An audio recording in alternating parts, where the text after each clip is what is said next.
Before Jason takes a trip to hell, New York, and space. What? God damn it! Fuck! He's gonna make a trip to the Upside Down to fight none other than Eleven herself. Let's see what the results are. No. Why? Okay, no. You know what? This is the intro. Okay. You gotta be fucking kidding. Here's the first movie.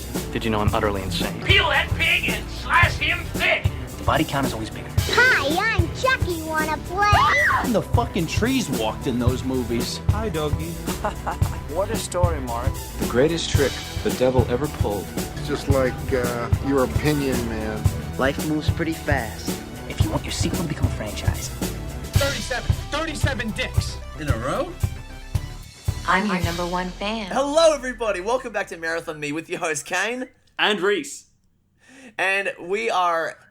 We are happy to announce that we are finally at part 7 of this long-running Friday series. My word, I am just all over the place right now. That whole intro, we're keeping it in, boys. We're keeping it in. You get to hear. Okay. I spent like 5 minutes trying to like come up with like a perfect way to say that intro. That like Jason goes to the Upside Down. Kept fucking it up, but you know what? I just got so sick of it. I'm just like, fuck it, we'll do it live. Yeah, we'll do it live. We'll run it. Okay. Yeah. So part 7, I see, and I think everyone else would see as the psycho-kinetic one, right? Yeah. It's definitely the one that's like Jason versus Carrie and all that. Yeah, or 11 from the Upside Down. Yes, or according 11 to from our the Upside intro. Down. Yeah. And oh my god. And this is a very unique path for the Friday the 13th franchise to take, because we haven't really encountered any more supernatural elements other than Jason. Like, he's been an anomaly in this universe. Everything else has been very grounded, but yeah, the only thing we've had is just like, you know, a resurrected corpse. But now we've got telekinesis now. And she's also a clairvoyant that I completely forgot about. Like true. She keeps on seeing the future and different visions of Jason and shit like that. And like the burning question is, do you like this telekinetic layer? I kind of do. I kind of wish they went more balls to the wall with it, honestly. Like, dude, yes. Going into a film, because like this film I was very excited to watch. This is like one I've been the most hyped to watch because for many factors, but I'll talk about them later. But the fact that, you know, it's Jason versus a girl of telekinesis, like, that sounds insane. That sounds so stupid. And I love stupid horror films that seem like they're not going to take themselves too seriously. But man, with the whole telekinesis plot line in this, they take it way too seriously, and they don't, but yet I feel like they don't do anything really that memorable with it, or even that fun up until the third act of this film. Like, do you agree? You read my mind, man, and I'm so glad because, this is feeling euphoric because Kane and I haven't discussed this or even shown any sort of reactions to one another, and we're on the same page because it's so weird going from part 6, which actively decided not to take itself as seriously, and then this one here, which arguably goes to much more on paper ridiculous places, takes itself very seriously. Like, it's ill-fitting, it feels almost. And you're right that it doesn't interact with the plot. Like, well, actually, I don't know if you said this or not, but it doesn't interact with the plot of Jason that much at all, it feels like. It feels like two different movies. Not until, like, the third act, really, when they, you know, have their face-off and all that. Apart from that, it's like it feels like two different movies just squashed into one. You've got Jason doing his thing, and then this, like, weird, like, supernatural drama with this girl trying to come to terms with their powers and the guilt of her dead father. Like, what the hell? Like, I'm going into a film about, like, a undead killer with a hockey mask that is going to fight a girl with telekinesis, and yet it is just played completely straight. Like, it's so bizarre to watch.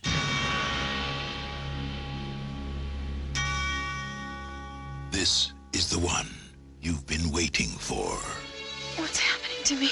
Your psychokineses and these delusions are... No, you're not listening to me! The one you've been asking for. Hey, Tina, isn't this the way they wear their jackets back in the mental hospital?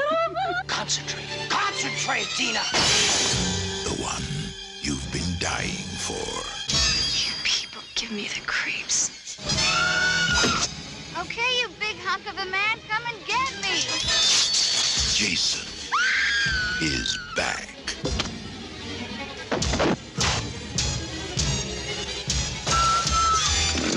But this time, someone is waiting.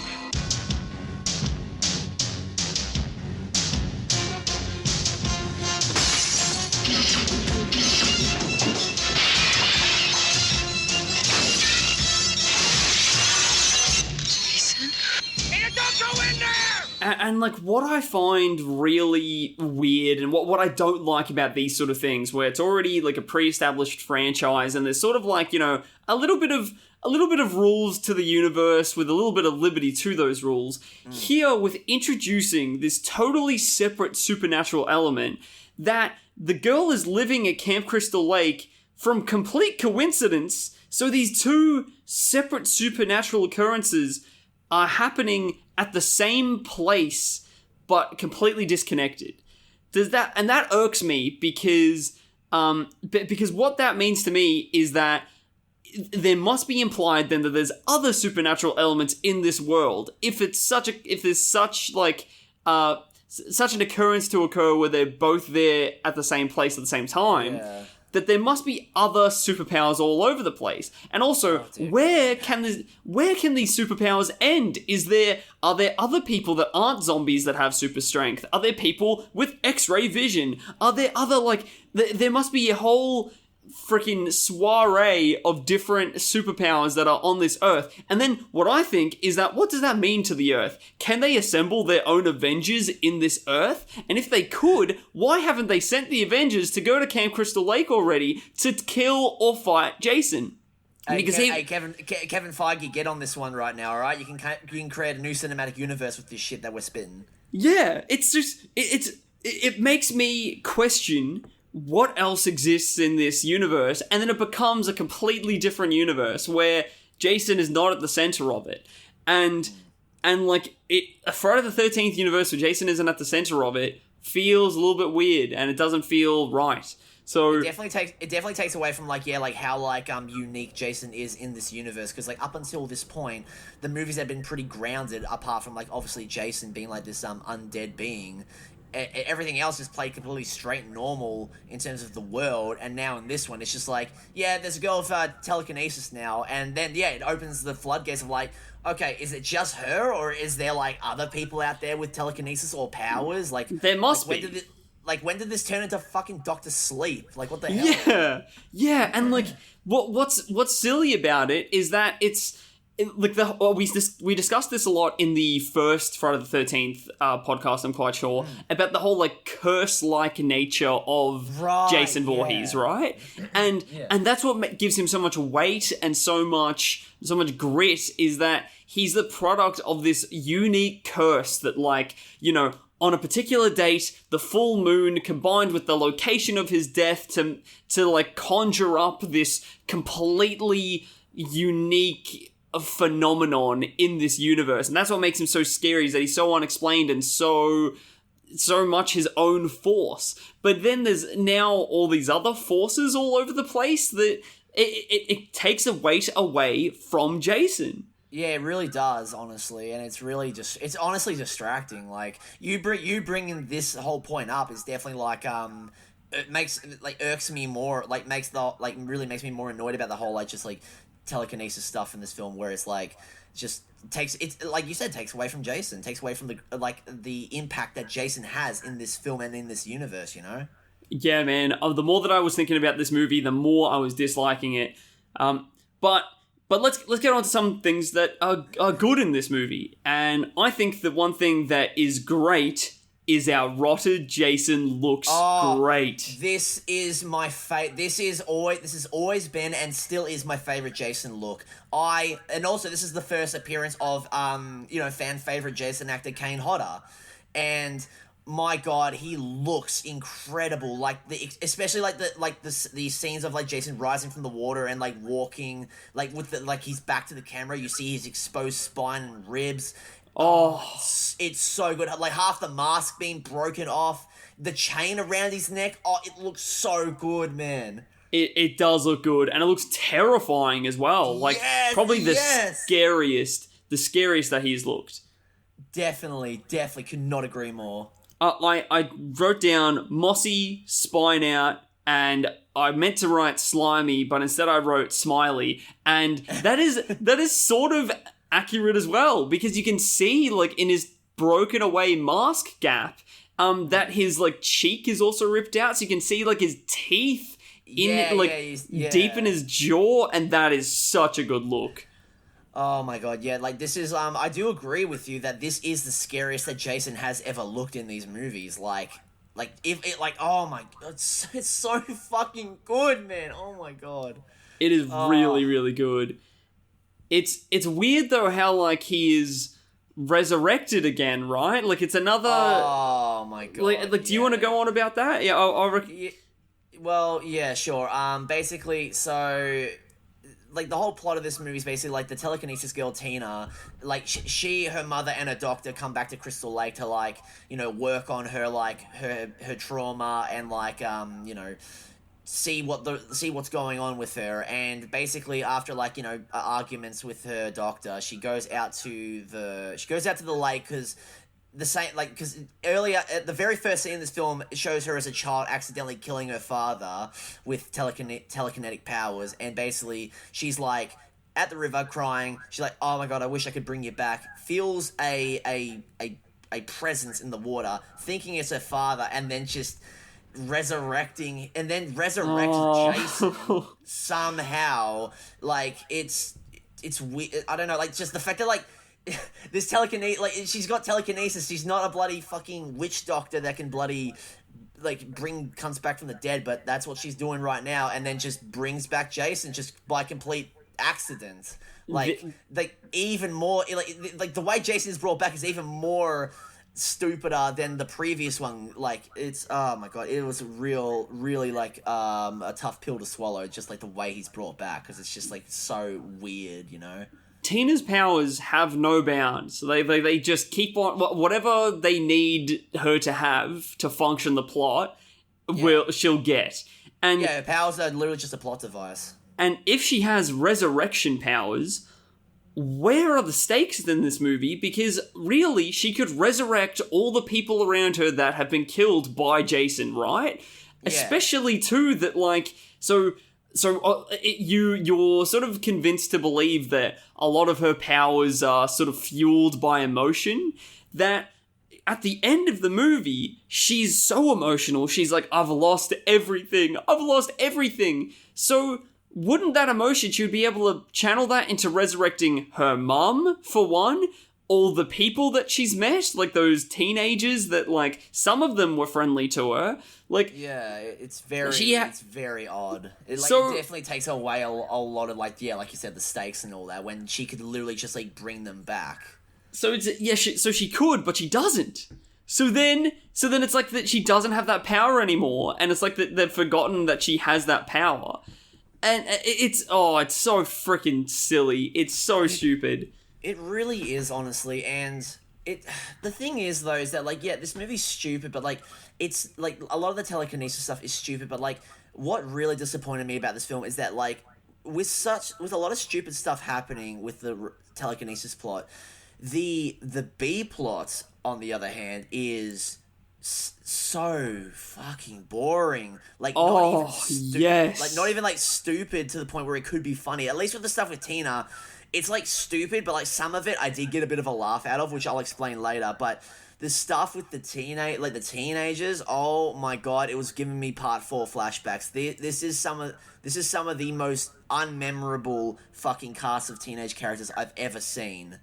I agree. And there's so much exposition in this that is just flat and dull. And it's full of melodrama. Like, how can a script that is on paper Kerry versus a zombie super soldier. So boring. I know, How? I know. Like, I'm watching this movie and, like, half of it is, just, like, melodrama with these teenagers being like, oh, like couples that want to get together or, like, just people just, like, being all, dramatic with each other. And it's just, like, I was not engrossed by any of these characters. Like, oh my god, don't even get me started on the fucking love interest in this movie. Oh my god, boring. Like I gave shit to like Tommy and Megan's relationship in the previous movie. I will like, even though like I don't particularly believe their chemistry. I think they are leaps and bounds compared to Tina and her love interest Nick. Like, oh. Yeah, like, I'm surprised I remember his name, for Christ's sake. Yeah, good job, man. Good job. Nick is just so strange. He's so, almost has this weird sort of sinister element to him as well, that just like, it's like, it feels like a fake warmth. It's strange. Yeah, there was a vibe that I got from him that felt very off-putting and all that. Like, you know what it kind of felt like? Like, because he's supposed to be, like, the nice guy in this group of people and all that. Like, you know, he's, like, showing Tina around, you know, trying to be all nice to her. But, like, it feels... I don't know, it just feels very off. It feels very, like, a la Dennis Reynolds a little bit. Like, he's just putting on a front just to get with her. And then when all this strange shit starts happening, it almost just feels like he's... Like, I was making jokes to myself watching the movie being like, oh, yeah, like, as Nick, like, oh... Yeah, strange stuff's happening, but like I'm gonna get in with her no matter what, kind of thing. Like that's like, I feel like that's his internal monologue right there. I was thinking to myself during this movie, I'm like, yeah, strange shit's happening, but I'm still gonna hit that. Like, but I'm not. That's a good point. Like, it just feels very like there's something sinister about this man, as you said. Very Dennis Reynolds or Joe from the show You and all that. Like, very odd, you know. He's definitely got a Nick system for like scoring with women. Like, he definitely does. Oh no! I shouldn't say it. It's so off topic. I shouldn't say it actually. What is it? You got to say it now. Dude. Well, last night I was in the Uber with like Lawrence and all that after like, you know, a night out in the city, and I full on explained the entire Dennis system to them, pretending that it was my system.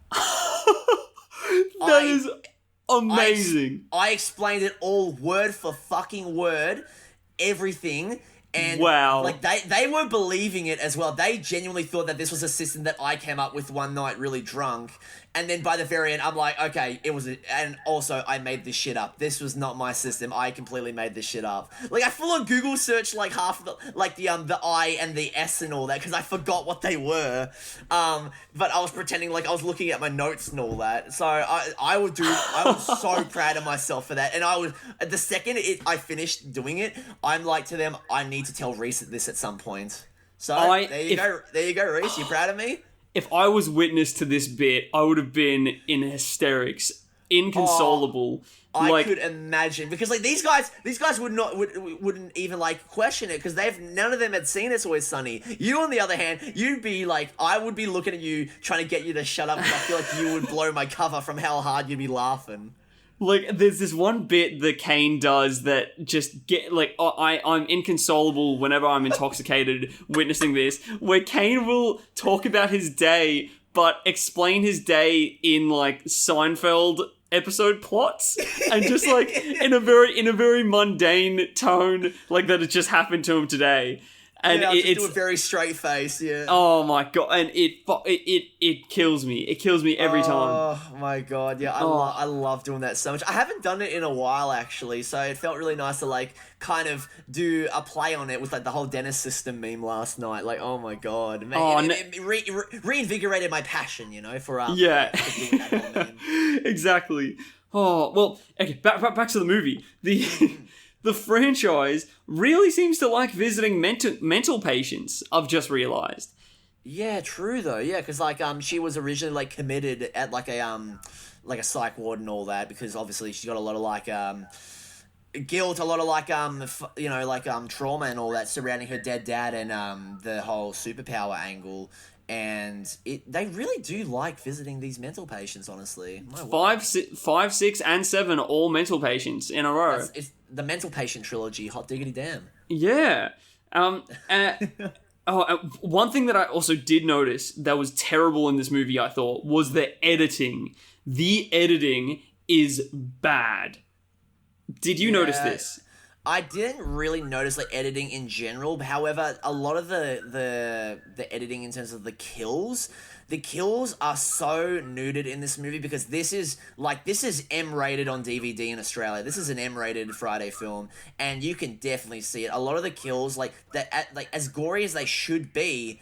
They barely show any blood and gore. They hard cut like when it feels like there should be like maybe 3 more seconds of actual like, you know, killing. Oh wait, no. I'm sorry. I just came to the realization you are completely right about the editing, because there was one scene I was watching where it felt like there were shots missing, and it. Are you talking about the tool shed scene? Yes. That is unreal, and I'm so glad that you realised the same thing. I wrote down stuff about this tool shed scene because there's a shot with like the nerdy girl entering the tool shed, and then it cuts to Jason entering the tool shed as well, like no time has passed and they've teleported. And then the nerdy girl is on the other side of the tool shed. Like there's teleportation occurring here, and you are right. Lord. It feels like shots are missing. It's not even just the tool shed. Even beforehand, when like after she does her whole makeup, she leaves the house and then immediately is searching for someone all distressed. Like it feels like there was a shot of like maybe her seeing someone outside or like hearing some noise that should have been included, but no, it's just her doing her makeup and then leaving, and then it like her doing her makeup, leaving the house, and then just like immediately just like panic searching for like one of the guys and all that, and it just it makes no sense like in terms of editing and all that, and like how the scene like continues, like it makes no fucking sense. Yeah, and Prince seems to agree. He's there in the background, like egging you on, like yes, bitch. Yeah, he's my hype man. Yeah, no, he's going crazy right now. Bloody hell.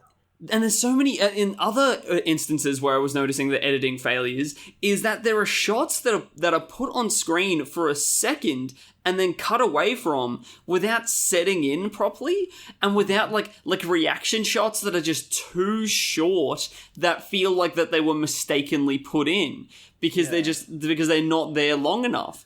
And it was just really poorly done, especially coming from Part 6, which didn't just have good editing, but also used it as a tool for more storytelling and joke telling.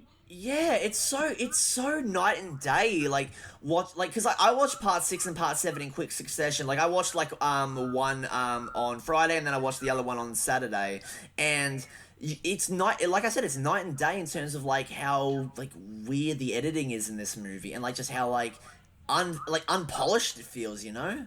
Yeah. There's also like it felt like that it was trying to like hit certain bases. Like at one point there are 4 couples having sex at once, different couples in bed at once. That feels like that it's being used to like tick the box of people sleeping with each other. But every other Friday the 13th movie almost like, you know, spreads it out throughout the movie. But then it's like everyone is boning at once besides the main character and like the mum. And like that there's 4 separate characters all parallel banging, and it feels wrong and like thoughtless in the arrangement that it's put. It's just like, okay, this is the sex scene. Yeah, it just feels like an obligation and all that, but like let's not spread them out or anything. Let's just put them all in quick succession and all that. And goody, I get to see characters I don't care about or really dislike having sex with each other, because that is like I think how I would describe my feelings on the cast of characters. Like not only are they boring, but some of them I flat out got really annoyed by just for like just cause, you know, like the bloody nerdy guy that like, do you remember the nerdy guy in this movie that tries to sleep with the mean girl but then gets rejected? Yep, I know exactly who you're talking about. All right, one, it felt like they were trying to like kind of recapture what like they were trying to like do a thing. It felt like they were trying to do a rehash of Crispin Glover's character from Part 4. I agree.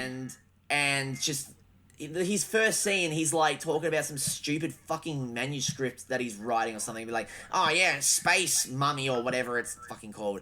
And I immediately was just like, oh god, I've met people like this at parties before. I want him dead. I want him dead already. Like I don't want to see this guy on screen.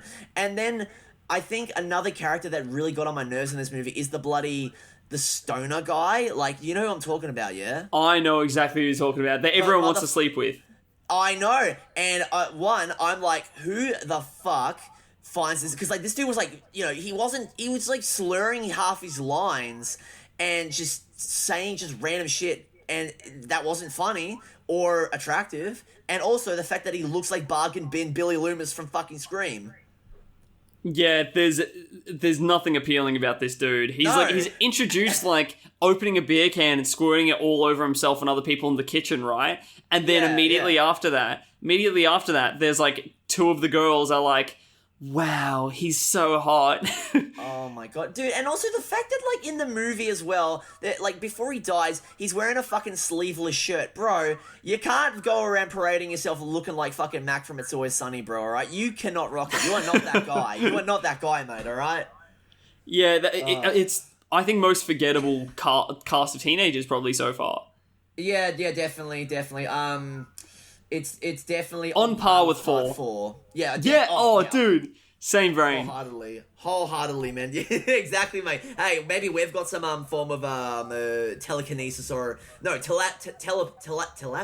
Telepathy. Telepathy. Yeah.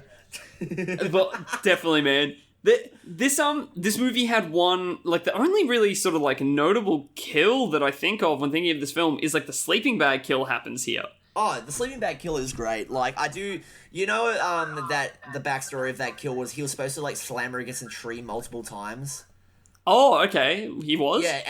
Yeah, he was, but it was cut down to just one slam because obviously the MPAA were really hounding on these movies at this point, and I think it honestly works it works having it just be like a one and done kill, and I think it's also great because like you can see like Jason kind of like looking really like he looks very like exacerbated and like angry and all that, like really just like, I want to get this shit over and done with, because obviously that would have been like probably Kane Hodder acting, being like, you know, after like having to slam that body multiple times because it would be really heavy, he'd be like obviously exasperated, which I think like adds to the physical performance of that scene. Like, do you get what I mean? Yeah. I've always thought about the logistics of this kill, like as in that it's one hit and then she's dead.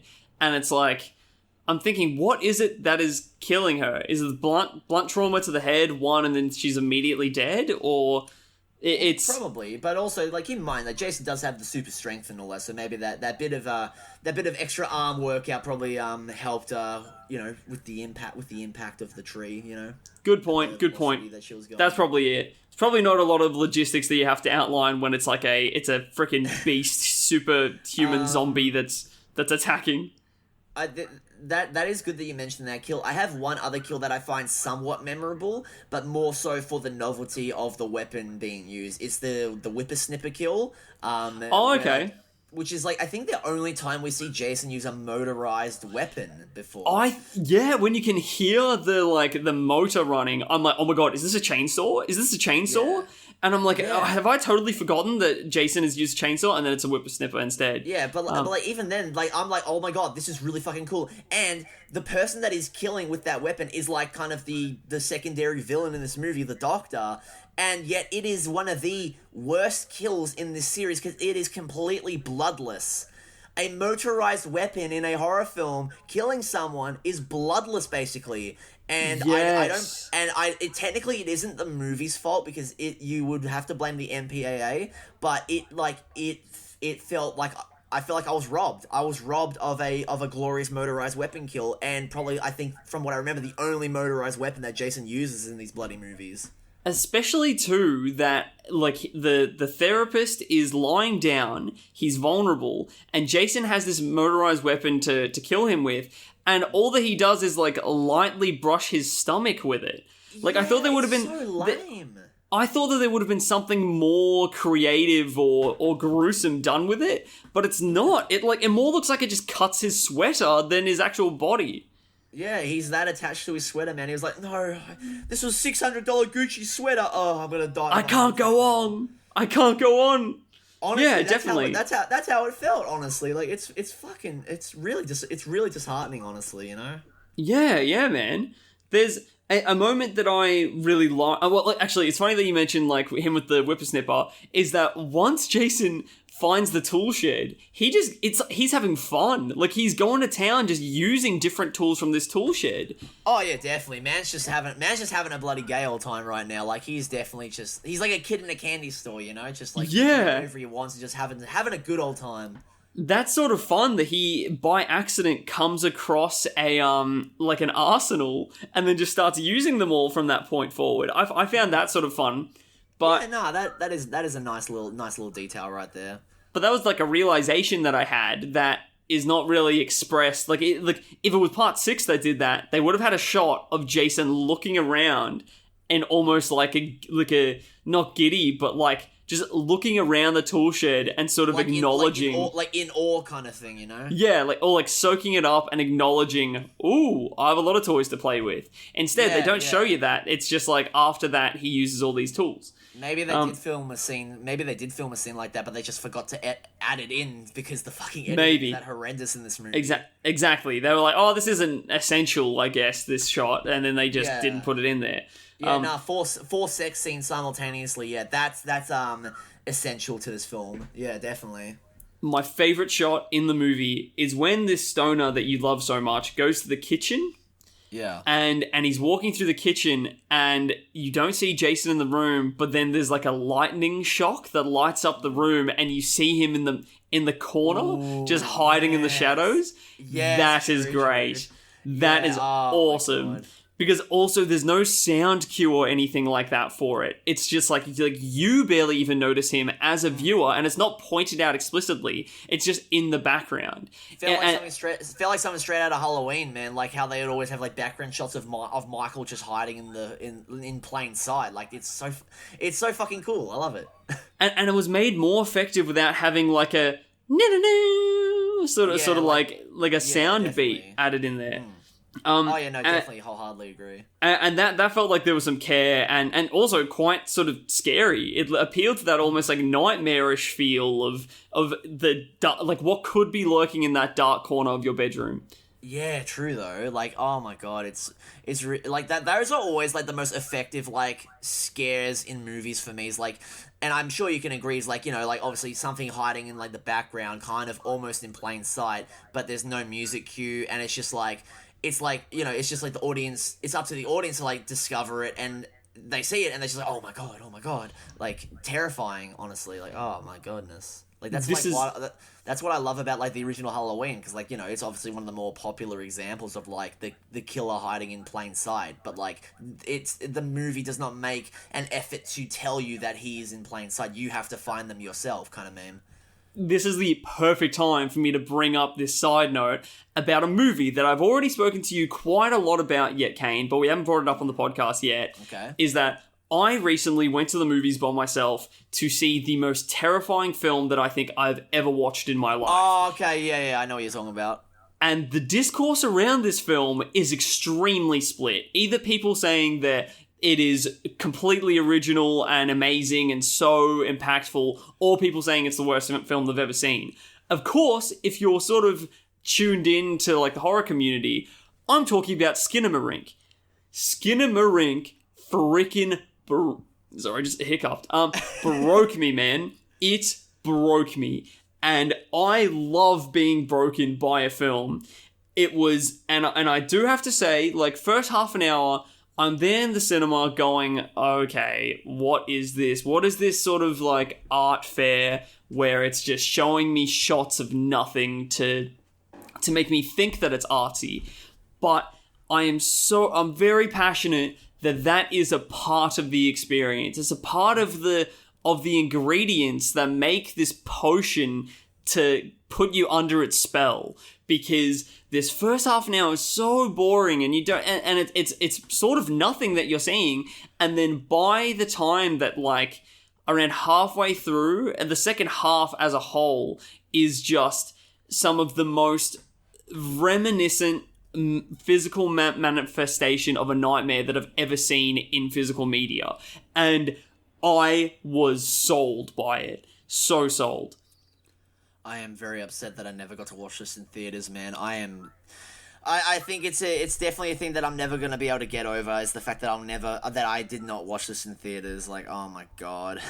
and just for the record, I called Kane and I looked up screening times and places in Melbourne so that I could tell people in Melbourne to see it and when they can see it. And Kane was one of those people that I'm like, please, it's playing at the Lido for the next week. Please do it. Please do it. Please do it. And I said I would, and I was going to, but like I guess it must have just slipped my mind because I had just like been so exhausted with work and all that it just kind of just slipped. And then coming to the realization that I'm like, oh wait, fuck, I've only got one more day of it being played, but I've barely got any money to like get me through the week and all that. I can't spend it on a movie ticket. Like, that was just very upsetting realization. It probably, like, I wouldn't know because I've only seen it in a cinema experience, and it was the most uniquely terrifying cinema experience that I'd had, where I could feel a panic attack slowly coming on, and there were moments where I'm like, maybe I should leave. Maybe I should leave the cinema right now because I don't want to have a panic attack in front of all these people. And I love that it made me feel like that, because horror movies will so rarely push me to feeling even uncomfortable anymore, and this made me feel like I wanted to exit my own skin.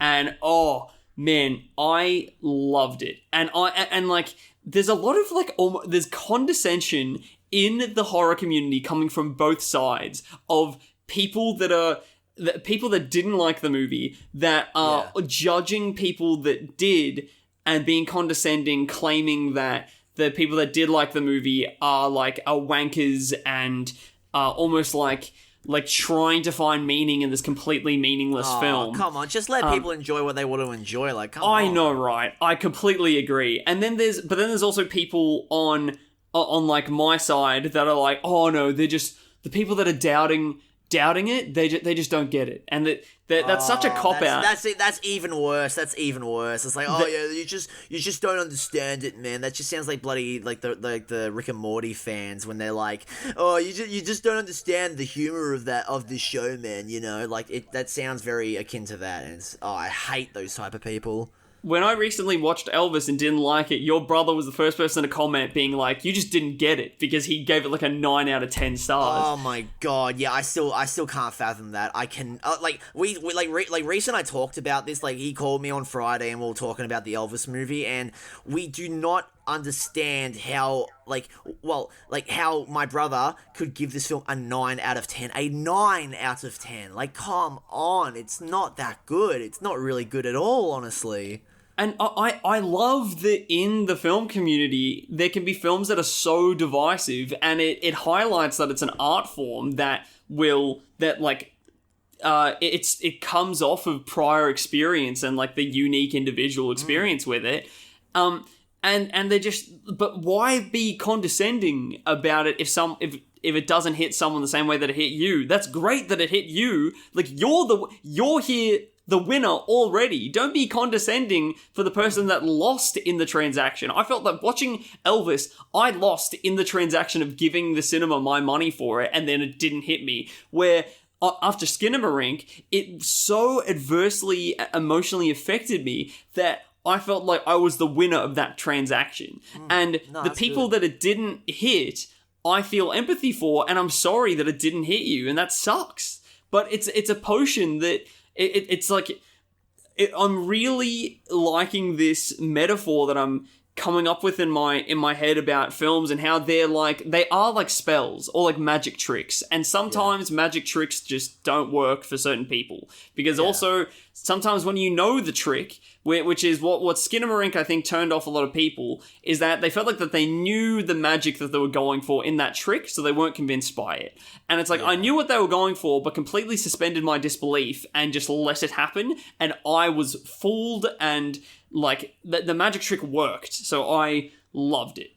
Yeah, no, that is a really that's a really good way of putting it, man. Honestly, the whole it's funny that like we're talking about how one side of an audience can enjoy a film, but then also like or no, actually, one side of an audience can like not enjoy a film, but like not be like condescending towards like the crowd that do enjoy it. It reminds me of like, because I watched I told you this, I watched Barbarian earlier this week, and I was kind of like I didn't really love it, but I'm not the kind of guy where it's like, how did anyone find this scary, or how did anyone like think this was like a 9? Because like Rhys, you gave this a 9 out of 10. Am I correct? Yeah, I loved Barbarian. And like I remember like seeing the review again. Like I reread your review, and like I wasn't like, what's preposterous? How can this man give this a 9 out of 10 and all that? Like it sucks that like it did not hit me the same as it hit a lot of people. But I'm not gonna be the kind of guy where it's like, oh, you guys are just idiots. You guys are just scared, get so easily scared and all that. You guys will eat anything up. Like, it's like, oh, sucks that I didn't enjoy it that much. But you know what? It is what it is, It's just move on with our day. It almost is like a coping mechanism, right? Where if you don't enjoy film, you've lost the transaction that there was potential for you to win. And it's like to try and even the playing field. It's like trying to drag people down that did win. And, and like I think that's what people are trying to do with that sort of condescension. But really, it's like just realize this is entertainment that hits some people and doesn't hit others. And isn't that great that they loved it, or isn't it great that you did? So it's kind of funny that we're talking about this when like literally like just earlier we were giving Nick shit for giving Elvis a 9 out of 10. Oh yeah, but awesome that he gave it 9 out of 10. I'm more giving him shit for the condescension of like, nope, you just didn't get it. And it's like, what was there not to get? No, I get it. Yeah, I get what you mean. I just find it funny. Yeah. Anyway, back to the movie. Is that right? Yeah, we're talking about Friday the 13th Part 7. Oh my god, I forgot.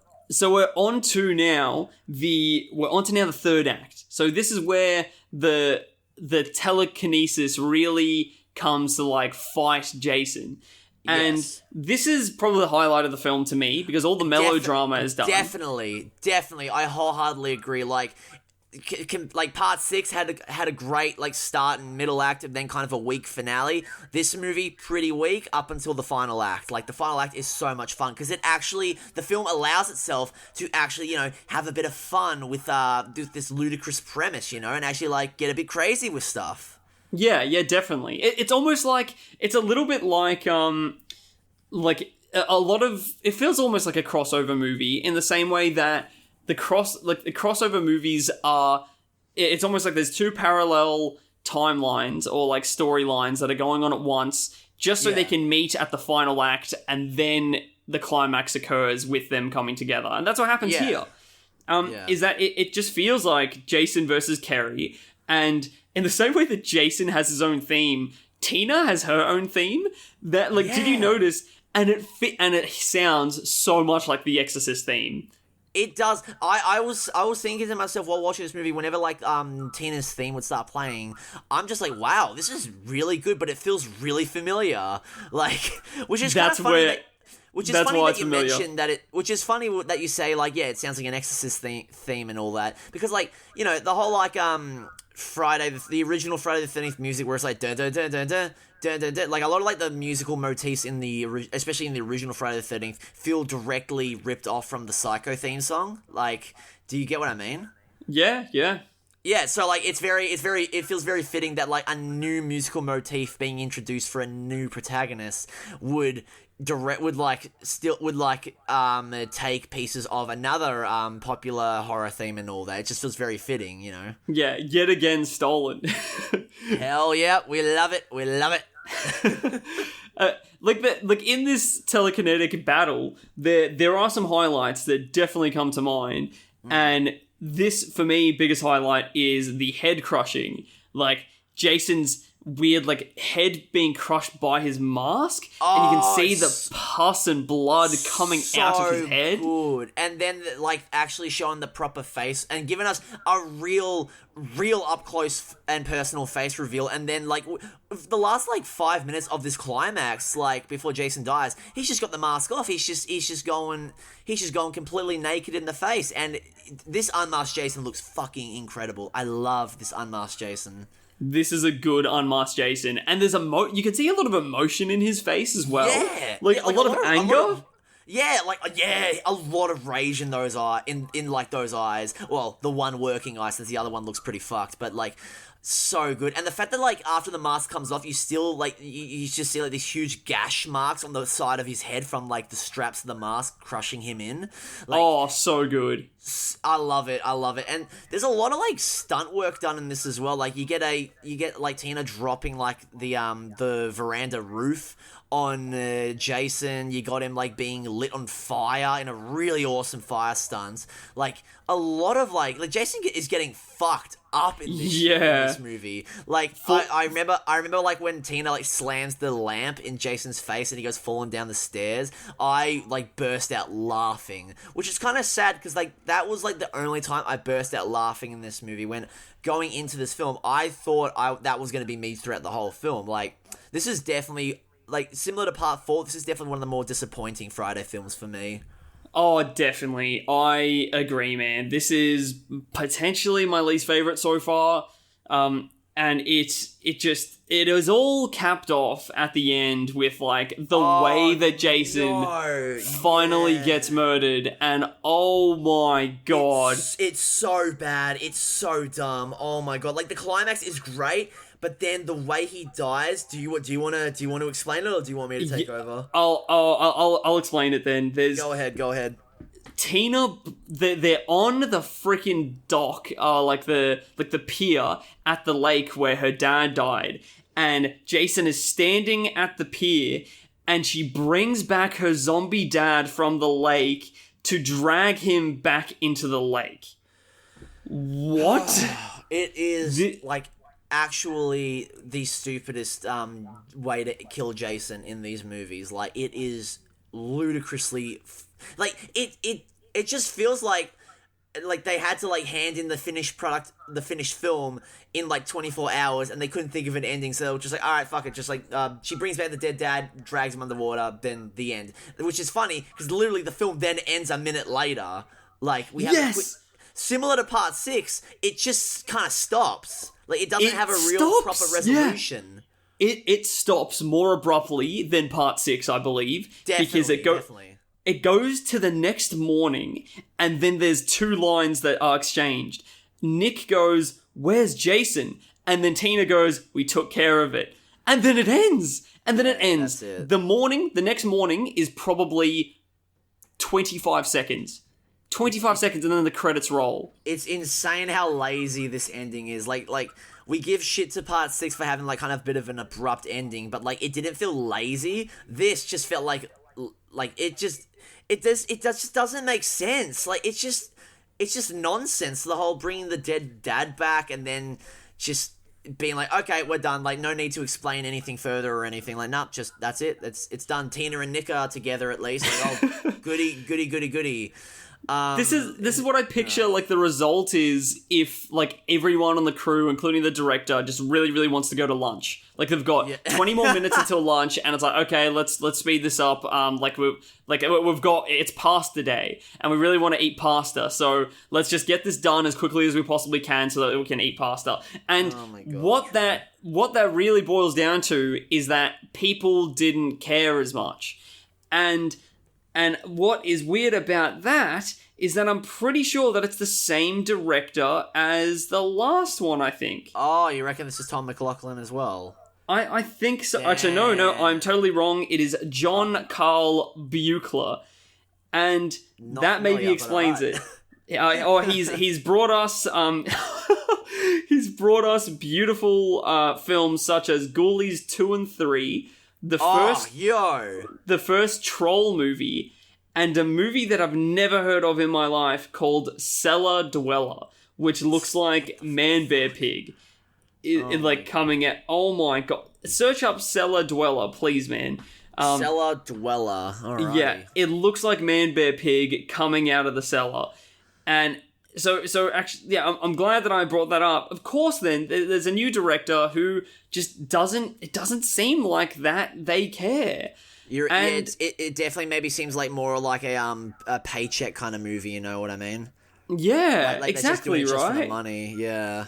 So all that I have to say about this is my closing remarks. What the fuck is this? Oh, Cellar Dweller. Yeah, dude, what is this? Yeah, it does look like a weird Man Bear Pig thing, dude. This poster, the way it's drawn, it looks like those Animorph books. Honestly, like it looks like an Animorph character. What the fuck? It looks like is this? It looks like a Goosebumps. Yeah, it does. What the fuck is this? Okay, I don't want to look at that anymore. And Cellar Dweller sounds like a Goosebumps title as well. Yeah, that title sounds so fucking dumb. Hey man, it's on Amazon Prime. So next time that I'm in Melbourne, okay, watch party. All right, sounds like a date, man. Sounds like a date. sounds gorgeous. Well, my final remarks about this film is just that it feels really annoying and dumb. And the word that summarizes it for me is flatlined. This entire film is flatlined. Ooh, that's good. I like that. Very true, though. Very true. Like the state that Jason is in, it feels dead. It feels deceased.